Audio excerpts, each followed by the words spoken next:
not terrible. It's not terrible for a short time, but you don't want to stay here ingesting 2 microsieverts per hour on a long-term basis.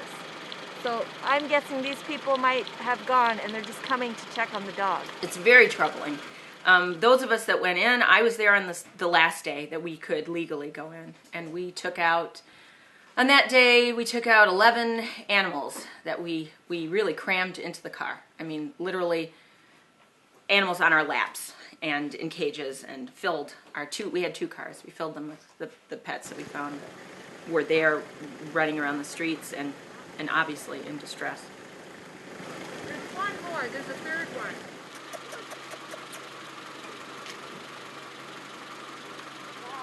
Let's go. There's a little one that I'm worried about that we saw when we were last here. But we really shouldn't be out in the rain, guys.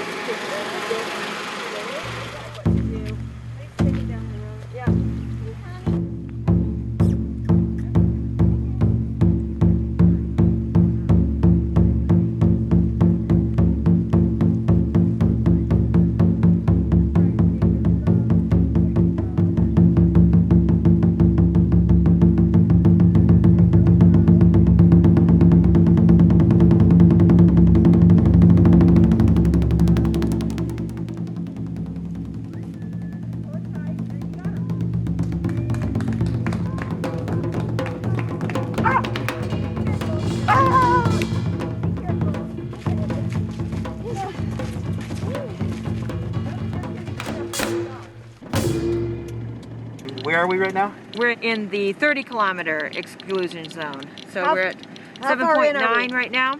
We must be pretty close to the 20, I believe, because Namie, part of Namie is in the 20-kilometer zone. So The thing's just going nuts. Yeah. We don't want to waste a lot of time with this kind of radiation. Very good. So she's putting it in the Navi, and we'll try again. Where they came up with that.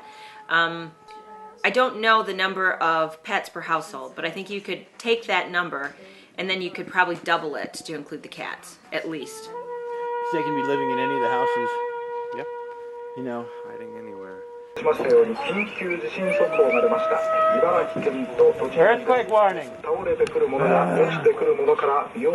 we're at this house here. There's a Shiba Ken, and the sign at the front door says, "Please do not take the dog. We are taking care of it." So they seem to be in good hands. We're going to leave them a flyer in case they need extra help, and we'll be on our way. Great. No, because they come back and then we untie him and feed him and walk him. If we're 2 minutes in here and we're finding cats and dogs, we're going to find more in this area.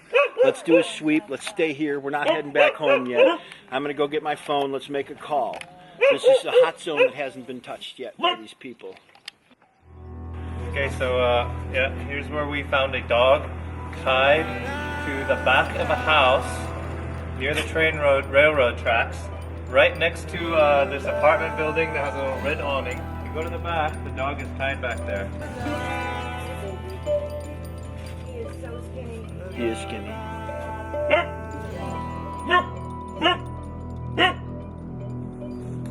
Okay, buddy. And the dog seems to be in a much better state. It seems to be very happy to see its owner.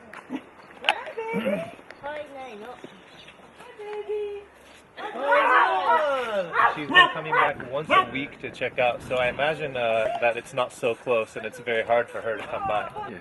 So they keep the small dog in the car, but they don't have facilities for larger pets where they're staying. So anyway, he's got a big basket of food, full bowl of clean water. Well, He's got his happy face back.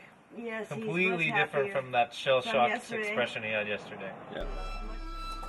You know, one person sent us into her home. She didn't know about us, and she called and said she had left behind a mother cat and 3 kittens. And we could not find the mother cat, and we found the 3 kittens dead.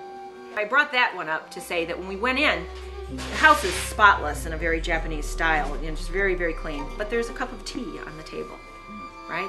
There's a tissue next to the cup of tea, and there are a couple dishes in the sink.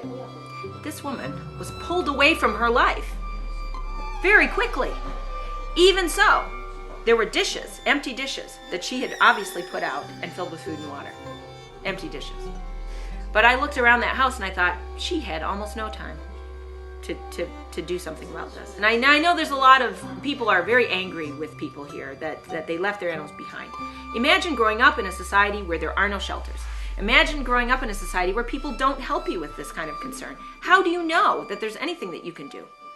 So, you know, I have a lot of sympathy given the circumstances, even though it's horrible and it's horrific to go in and find dead animals and to feel sick about it, and it does make me angry.